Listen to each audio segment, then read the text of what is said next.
पत्रं पुष्पं फलं तोयं यो मे भक्त्या प्रयक्षति तदहं भक्त्युपहृतमस्नामि प्रयतात्मनः।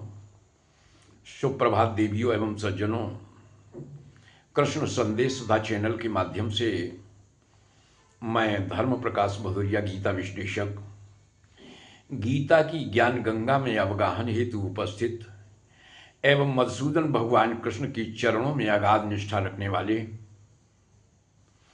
आप सभी प्रबुद्ध एवं विद्वान श्रोताओं का हार्दिक अभिनंदन एवं कोटि कोटि वंदन करता हूं। ध्यान देंगे, प्रायः मनुष्य की सोच इस प्रकार रहती है कि शरीर ही मैं हूं और इसी को आधार मानकर बिना विचार किए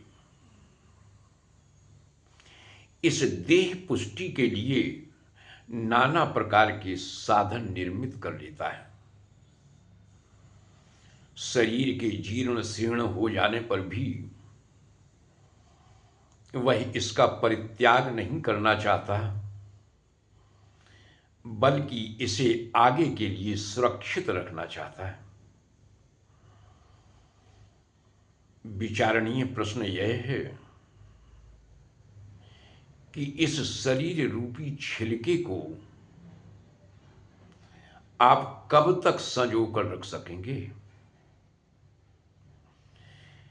मृत्यु के आने तक ही ना। जब मौत आती है तो क्षण भर भी इस शरीर को सुरक्षित नहीं रखा जा सकता, क्योंकि मृत्यु के समक्ष मनुष्य का सारा अहंकार ठंडा पड़ जाता है। किंतु फिर भी इस नाशमान शरीर के लिए कि यह सुरक्षित बना रहे, इसके लिए मनुष्य नाना प्रकार के यत्न करता है। यहां तक कि शरीर की सुरक्षा के लिए शरीर हृष्ट पुष्ट बना रहे, इसलिए वह दूसरे के मांस को खाने से भी परहेज नहीं करता। मानो मनुष्य की देह ही सबसे कीमती हो। तो प्रश्न उठता है कि क्या अन्य जीवधारियों का शरीर कीमत में कुछ कम है? यदि कम है तो क्यों? तो आइए हम लोग इस विषय पर मंथन करते हैं कि आखिर वह कारण क्या है जिसकी वजह से मनुष्य की देह की कीमत सर्वाधिक है। ध्यान देंगे कि एक कोई जानवर या पशु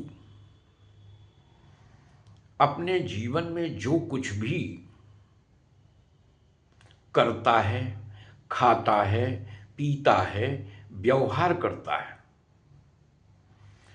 उसमें स्वार्थ के सिवाय कोई दूसरा विचार होता ही नहीं। क्यों? क्योंकि वह विवेक शून्य होता है, उसमें विवेक नहीं होता। वह सही और गलत का निर्णय कर सकने की सामर्थ्य नहीं रखता। क्या अच्छा है और क्या बुरा, इसे वह नहीं समझता, क्योंकि उसमें विवेक नहीं होता। किंतु मनुष्य ऐसा नहीं। मनुष्य सही और गलत का निर्णय कर सकने की क्षमता रखता है, क्या अच्छा है क्या बुरा है, इसे भी वह भली भांति जानता है। वह संयम से भी रह सकता है, वह अपने आसपास की सृष्टि को संरक्षण भी दे सकता है, यहां तक कि वह अपने अगले जन्म के लिए भी कुछ अच्छा कर सकता है। किंतु फिर भी जिस कारण मनुष्य की देह को कीमती कहा गया है, उसे अच्छा बताया गया है, उसे हम निरीह जानवरों के मांस को खाकर नष्ट कर देते हैं। मनुष्य का शरीर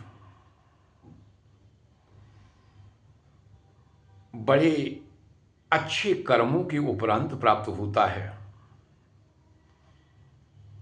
जैसा कि रामचरितमानस के अंतर्गत तुलसी बाबा लिखते हैं कि बड़े भाग मानुष तन पावा, सुर दुर्लभ सब ग्रंथन गावा। यानी देवताओं को भी यह दुर्लभ है मनुष्य का शरीर। जानते हो क्यों? वह इसलिए कि देवता लोग केवल स्वर्ग लोक में अपने पूर्व जन्म में किए गए कर्मों का भोग भोगते हैं, लेकिन वे अगले जन्म के लिए कुछ नहीं कर सकते। यह विशेष बात केवल मनुष्य में है कि मनुष्य अपने अगले जन्म को भी प्रभावित कर सकता है। इस बात पर विशेष रूप से ध्यान देंगे कि साधारण जानवर दूसरे प्राणियों के मांस को खाने की जो क्रिया करते हैं, यदि उसी क्रिया को जब मनुष्य भी करने लगे तो उससे जो मनुष्य को बड़प्पन प्राप्त था, मनुष्य की एक विशेष स्थिति थी, उसका आधार खींच लेने जैसा सिद्ध होगा। यानी जिस डाल पर हम बैठे हैं उसी डाल को काटने जैसा सिद्ध होगा। तो आज की ज्ञान चर्चा में बस इतना ही। आज की चर्चा में यदि सचमुच आप लोगों को आनंद की अनुभूति हुई हो तो हम आप सभी से अपेक्षा रखते हैं कि वीडियो को ज़्यादा से ज़्यादा लाइक करें, शेयर करें, अपनी आख्या दें। और यदि आप नए हैं तो हमारे चैनल को सब्सक्राइब करने में किसी भी तरह का संकोच न करें। जय श्री कृष्ण।